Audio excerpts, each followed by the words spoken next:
Georgia O'Keeffe first traveled to northern New Mexico, a popular destination for artists at the time, in 1929. She stayed with friends near Taos, returning for a second trip in 1930 and then again in 1934. Late in that summer of 1934, O'Keeffe visited Ghost Ranch, then a Dude Ranch, a vacation ranch for tourists owned by Arthur Pack. The colorful cliffs and hills immediately appealed to her, and for the next few years, O'Keeffe stayed there when she visited New Mexico.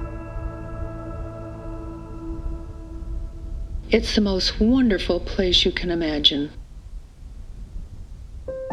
She came here because of the vast open land, the shining stone, the endless open skies.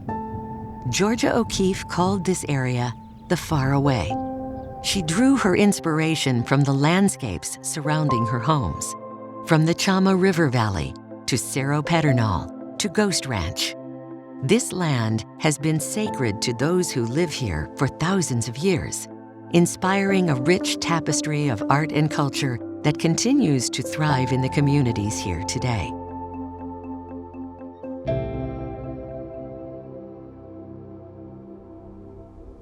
All the earth colors of the painter's palette are out there in the many miles of Badlands. In 1940, she purchased several acres and a small adobe house located on the Ghost Ranch property. It was surrounded by the desert forms she had come to love. Until the death of her husband, Alfred Stieglitz, in 1946, she split her time between New Mexico and the New York home she shared with Stieglitz.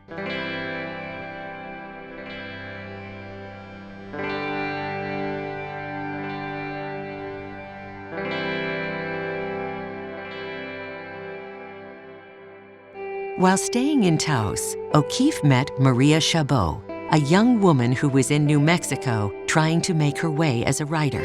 O'Keeffe invited her to live with her at her Ghost Ranch home, where they spent the next 4 summers.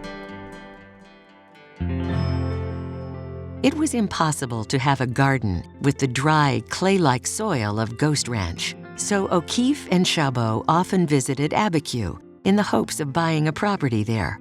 On one of her first trips to the area, she saw a large adobe house perched on the top of a cliff in the Abiquiu village.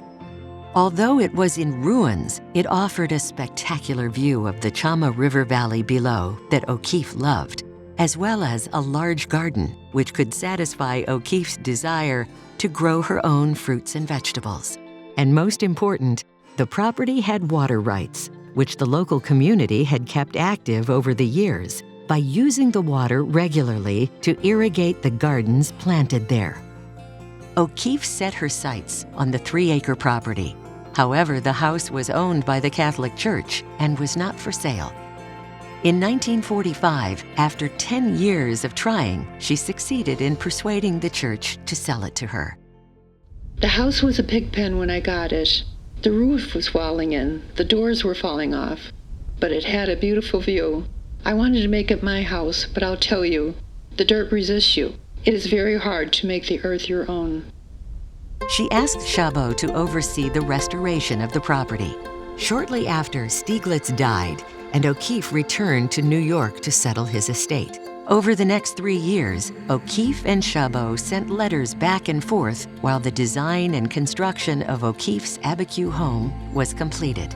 Chabot worked with members of the Abiquiu community to reconstruct and renovate the home. She utilized locally sourced materials, incorporated indigenous and Spanish techniques and styles, while also incorporating contemporary architectural features.